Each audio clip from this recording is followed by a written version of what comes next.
చదువుకోవాలన్న కోరికతోటి మళ్ళీ ఇంటర్మీడియట్ నుంచి స్టార్ట్ చేసి చదువుకున్న తర్వాత సికింద్రాబాద్లో మన విద్యానగర్లో ఎస్విఎస్ కాలేజ్ ఉంటుంది, స్వామి వివేకానంద ఎడ్యుకేషనల్ ఇన్స్టిట్యూట్, అక్కడ చదువుకున్న తర్వాత సికింద్రాబాద్లో ఎస్పీ కాలేజ్ ఉంటుంది, సర్దార్ పటేల్ కాలేజ్లో నేను అందులో బిఏ మొదటి సంవత్సరం చదివిన తర్వాత అక్కడి నుంచి నాకు పొలిటికల్ సైన్స్ అంటే చాలా ఇష్టం.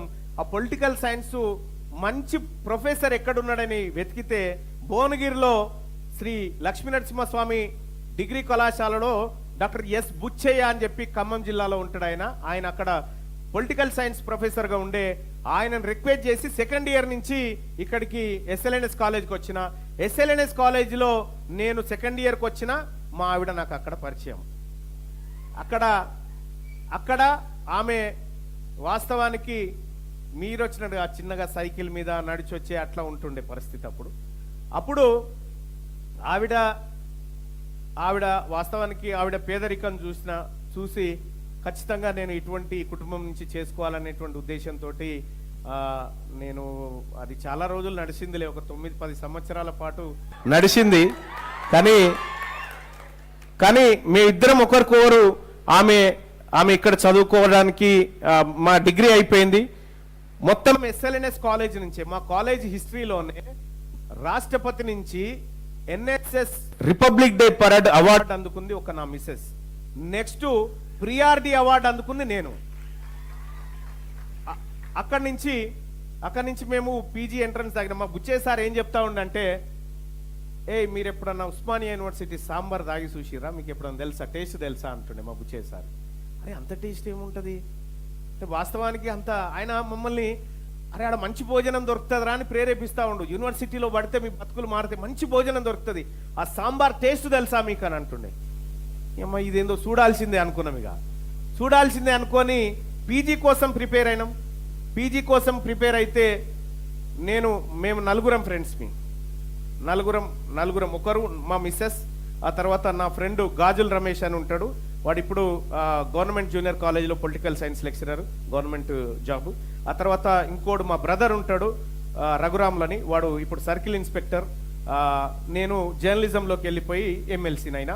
మా మిస్సెస్ ఇప్పుడు గవర్నమెంట్ టీచర్ అయింది. ఒక క్యూరియాసిటీ క్వశ్చన్ ఉంది సార్, ఇంకోటి కంప్లీట్ చేస్తా.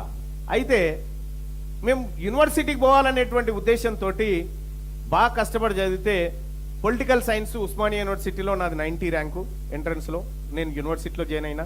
మా మిస్సెస్ ఎకనామిక్స్లో జాయిన్ అయింది. మా తమ్ముడు అత్తి యూనివర్సిటీలో 3rd ర్యాంకు ఎకనామిక్స్లో, వాడు ఇక్కడ జాయిన్ అయ్యిండు. మా రమేష్ గారు వాడు పొలిటికల్ సైన్స్లో జాయిన్ అయినా. అంటే జస్ట్ సాంబార్ ఆశ కోసం పోయినాం అబ్బా.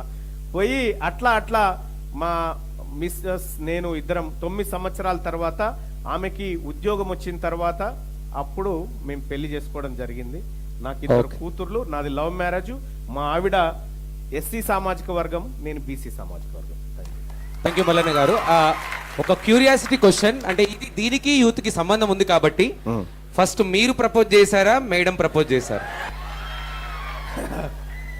అయితే అది ఏం జరిగింది తెలుసా, ఒకరోజు 31 డిసెంబర్ అయిపోయిన తర్వాత జనవరి 1 రోజు ఏదైనా గుడికి పోదామని పోతాంగా, ఆ రోజు యాదగిరి గుట్ట దర్శనానికి పోదామని పోయినాం.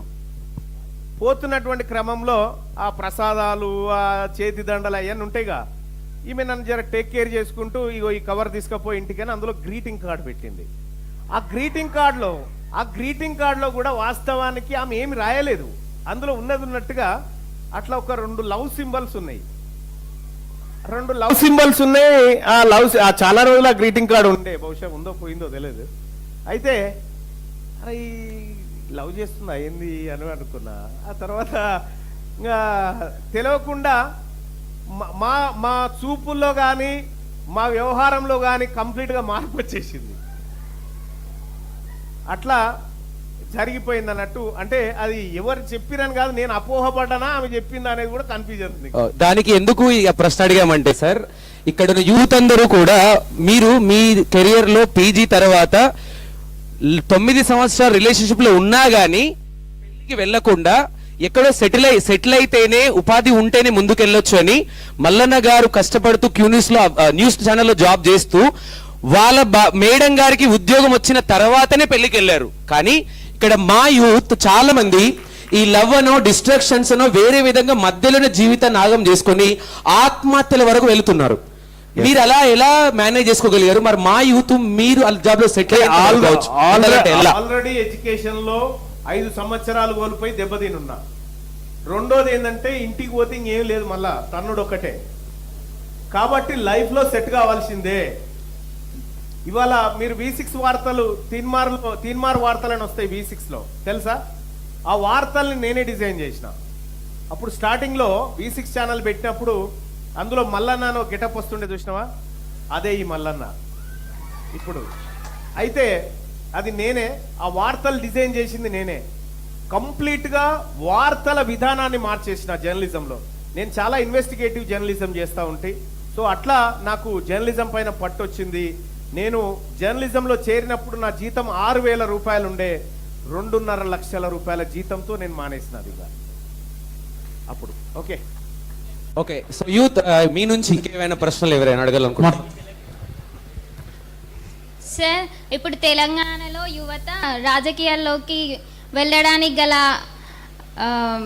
ఎటువంటి కారణం సార్ వెళ్ళకుండా ఉండడానికి?